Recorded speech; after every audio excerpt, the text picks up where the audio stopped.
Welcome back to Face the Nation. Well, we're going to pick up on the discussion about the president's decisions on immigration reform, and we're joined by two Hispanic members of the House.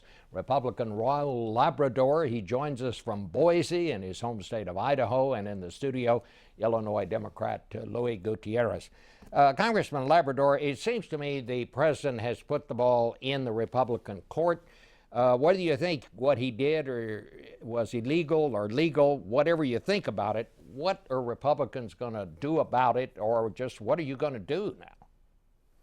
Well, there's several things that we need to do. Number one, it was illegal for the president to do this. He has been saying it for the last 3 years that he did not have the authority to do it, and now he changed his mind.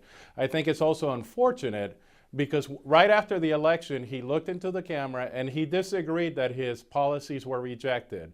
He looked into the camera and he told the American people that this election was about working together with Congress, specifically working together with the Republican Party.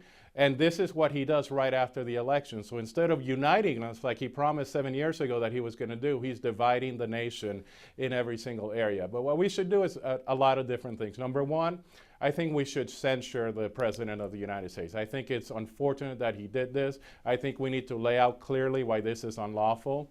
I think we need to pass a funding bill and separate Homeland Security from that funding bill. And I think we also should require the President of the United States to go through a comment period, just like we have to do for regulations under the Administrative Procedures Act. And finally, and I think this is the most important part, we can't take the bait from the Democrats. We can't say we're not going to do immigration reform. We need to tell the American people what we're for, and we need to show them the step-by-step approach that we have been doing in the House. It's unfortunate to hear the President and other Democrats say that we haven't done anything. We have passed legislation out of the House, and the Democrats have refused to work with us on that legislation. Well, are you going to try to pass some sort of legislation during this lame duck, or are you going to let it go till next year? You know, if it was my decision, I would start passing legislation. In fact, I asked our leadership to start passing legislation 2 weeks ago. I think we need to start with a border security bill. I think we need to show the American people that we're serious about border security.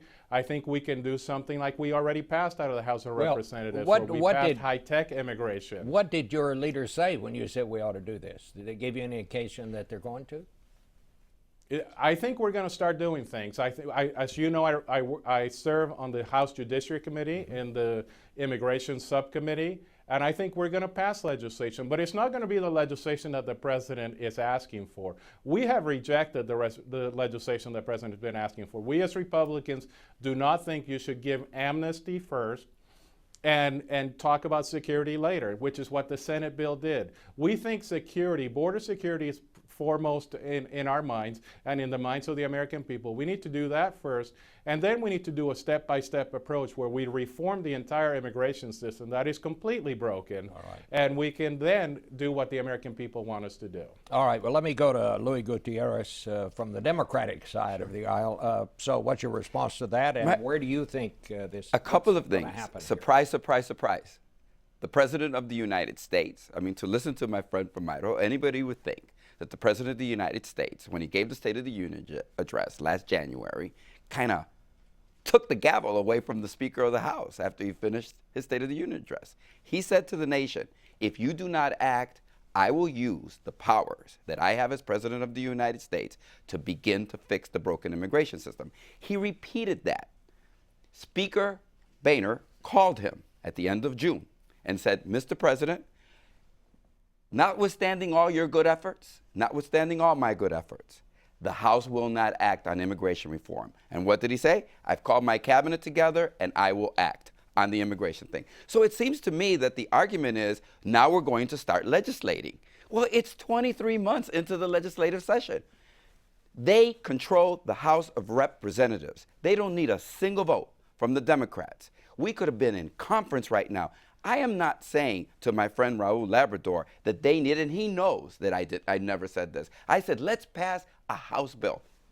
I just want to make sure, Bob, when they said no gay families, we didn't walk away from it. When they said there was no path to citizenship, we didn't walk away. When they said we needed to do it in parts and pieces, we didn't walk away. When we gave them 30,000 more Border Patrol agents, we found a way to finance that. I think the problem here, if you listen to Mr. McCall and you listen to my friend Raul Labrador, they mix things up. They want border security, border security, border security.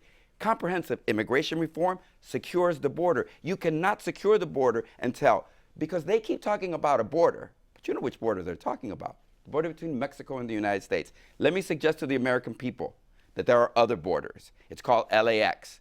It's called Kennedy. It's called right here, Washington Dulles. It is called airports all over this country. Millions of undocumented workers are in the United States that came through those borders. If you want a bill and you truly want to secure our community, the president, Bob, was forced to act.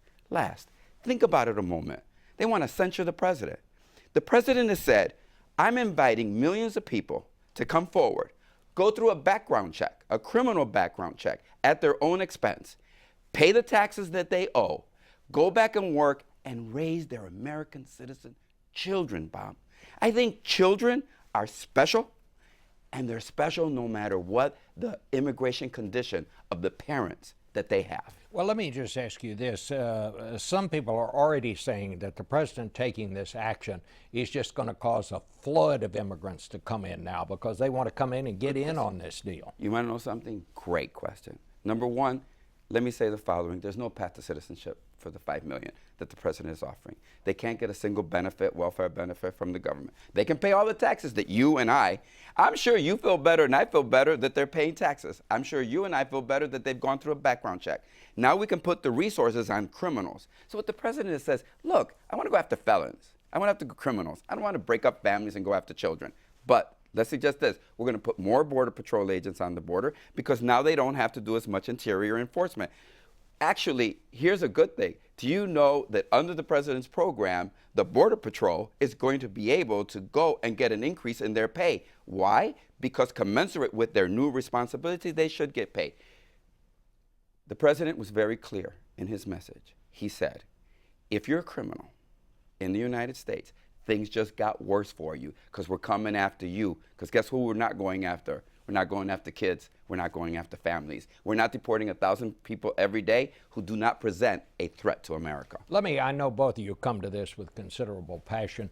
Congressman Labrador, I'm going to let each of you 30 seconds tell me what is the most important thing that the American people need to know about this right now. You go first.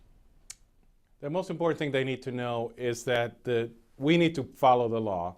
If the president was enforcing the law, we wouldn't have the problem that we have right now at the border. We are going to have a flood of people coming to the border. I think it's the same thing that happened with the amnesty of 1986. It's the same thing that happened just a couple of years ago with the DACA decision, and I think that's unfortunate. And the last thing that we need to know is that we do need to pass immigration reform, and it has to be conservative immigration reform. The American people would like to do something about the 12 million people that are here, but the most important responsibility that we have as members of Congress is to protect both borders. I have the border at the north. Idaho, it has a border with Canada, and we're concerned about that border as well, not just the southern border. All right. I suggest to the American people, check the tape. It's the first time any border has ever been spoken about by a Republican that isn't the border between Mexico and the United States. No, that's a step in the right direction. So I say to the American people, my friend Raul Labrador wasted the last 23 months. They could have acted. We could be in conference right now, passing a bill benefiting the American people. Bob, they have 180 days starting January 1st before the first person applies for a work permit under the president's executive authority. What I would say to them, roll up your sleeves. You were sent to Washington to govern. You have a majority in the Senate. You have a majority in the House. And I am ready to sit down with my colleague and fix the problems that America is confronting. All right. Well, I want to thank both of you. Thank you. And we'll be back in just a minute with our panel of analysts in a minute.